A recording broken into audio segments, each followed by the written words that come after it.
16 объектов здравоохранения, 4 образования, новые дороги и мосты. Всего около 30 объектов ведут в эксплуатацию до конца этого года. К примеру, один из самых крупных проектов строительства лечебного корпуса в Визинге на стадии завершения. Сегодня здесь идет активная внутренняя отделка помещений. Объект будет многофункциональным. Кроме терапевтических коек, здесь разместят еще 3 небольших отделения. Планов по модернизации объектов здравоохранения много. Возводится инфекционная больница, отделение Республиканской детской клинической больницы, проектируется перинатальный центр. Был в больничном городке. Я хотел бы обратить внимание, что последний такого масштаба объект – это кардиоцентр. Был построен в 1996 году, в 1997 введен в эксплуатацию.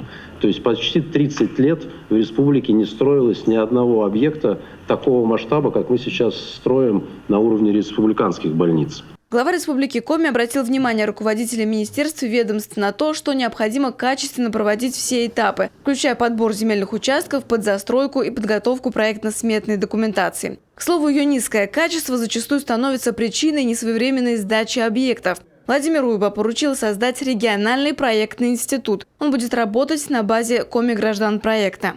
В следующем году наш республиканский институт с названием Коми-граждан-проект рабочим будет работать именно на наши задачи, на разработку проектной документации именно на социальные объекты. Поэтому уже отговорок не будет о том, что мы не пошли за деньгами федеральными на какие-то объекты, что не было денег на проект.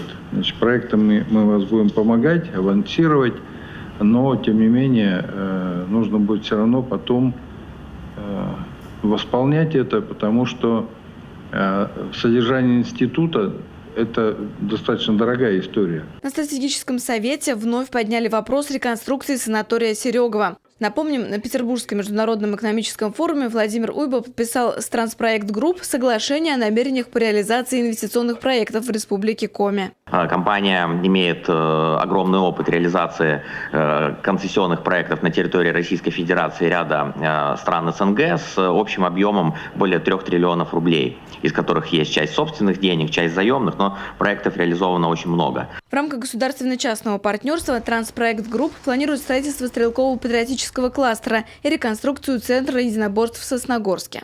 Екатерина Розина, Дарья Вологжанина, Павел Люлянмин, телеканал Юрган.